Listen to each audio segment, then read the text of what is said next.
On PC and mobiles, I will show you in a few moments how to join Keen Software House Discord server.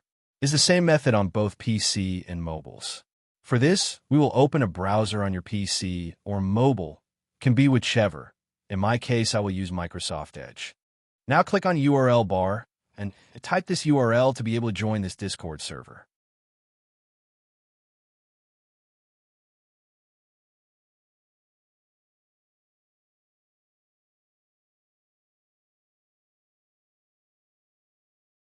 Doing this will automatically start your Discord application if you have it installed.